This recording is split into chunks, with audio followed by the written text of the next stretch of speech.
Hoje nós vamos desvendar a questão da fase gestacional da mulher.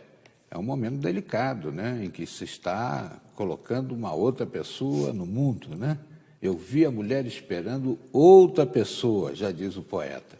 E são cuidados que precisam ser tomados. Nós estamos recebendo a doutora Ana Carolina, ela é ginecologista, obstetra, e veio aqui disposta a nos dar noções básicas a respeito desse período tão delicado. Tudo bem, doutora? Satisfação em tê-la conosco. Eu queria que nós começássemos falando, né, sobre a hipertensão, que é um problema grave, né? Hipertensão gestacional. O que acontece, o que provoca isso? A mulher já tem uma tendência para ter essa hipertensão? Ótima ou é pergunta. uma coisa que decorre exatamente da gestação? É excelente você ter colocado isso, porque a hipertensão gestacional ela é considerada ainda multifatorial. Acontece principalmente naquelas pacientes que engravidam mais tarde, que têm o primeiro filho mais tarde, ou muito cedo. Mas também acomete as pacientes negras, pacientes com predisposição familiar, que já tiveram um histórico anterior de pressão alta, ou pré-eclâmpsia em gestação prévia, né? E também é decorrente de hipertensão que essa mulher possa apresentar antes de engravidar, que é a hipertensão crônica.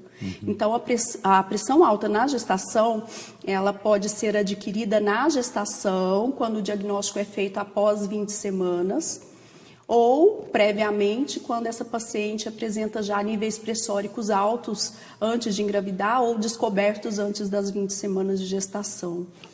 Essa pré-eclâmpsia, ela é transitória? Pode se tornar definitiva? Então, a pré-eclâmpsia é um diagnóstico exclusivo da gestação. Então, é uma alteração associada com a pressão alta, que leva à perda de proteínas na urina, que pode levar a edema e complicar também com a eclâmpsia. Mas é um diagnóstico exclusivo da gestação. Após o término dessa gestação, aí a gente já não diz mais pré-eclâmpsia. Pode ficar uma hipertensão crônica, uma hipertensão que melhora naturalmente depois do parto. Pode se extinguir inteiramente? Pode se extinguir. O diagnóstico é exclusivo na gestação da pré-eclâmpsia. Mas também pode evoluir para uma eclâmpsia, que é quando a paciente já apresenta convulsões, que é um quadro muito grave que requer a retirada do bebê.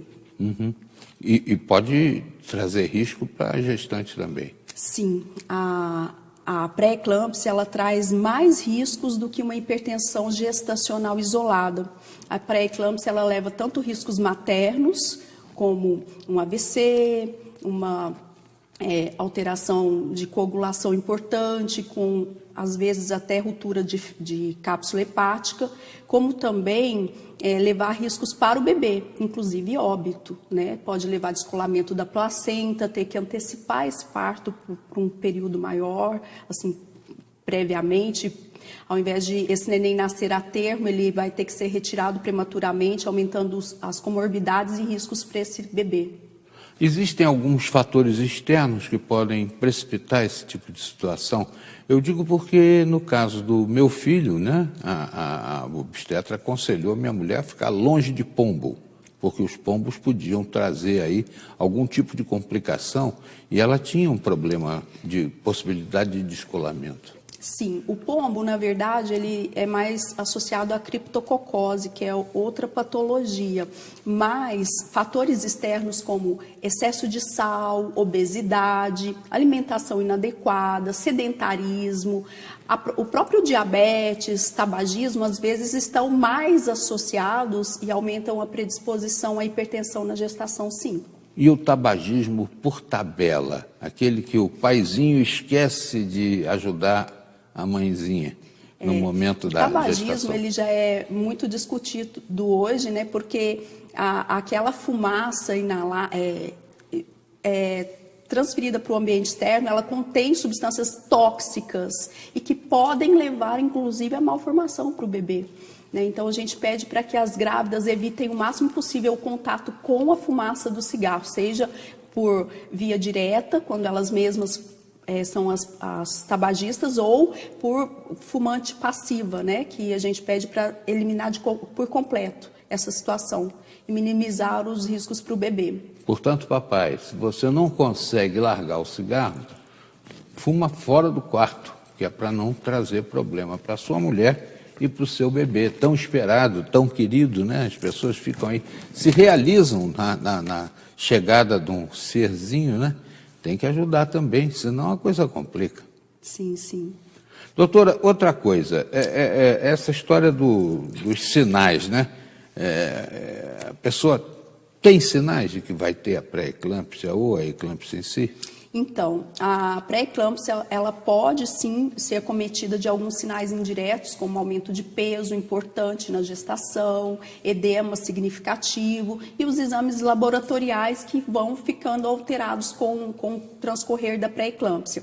A eclâmpsia ou iminência de eclâmpsia, esta sim tem uns sinais indiretos que são bem importantes para a paciente que é hipertensa tomar ciência. Por exemplo, ela tem que observar se a visão está turva, se ela sente muita dor abdominal, enjoo, cefaleia, porque são sinais de que os órgãos-alvos, que é o cérebro, o fígado, o rim dessa paciente, eles não estão funcionando adequadamente. Então, esses sinais de mal-estar com tontura, uma dor de cabeça mais importante, visão turva, ver estrelinha, ver pontos luminosos, enjoo, dor abdominal, isso é um sinônimo de que a paciente pode estar entrando sim em eclâmpsia.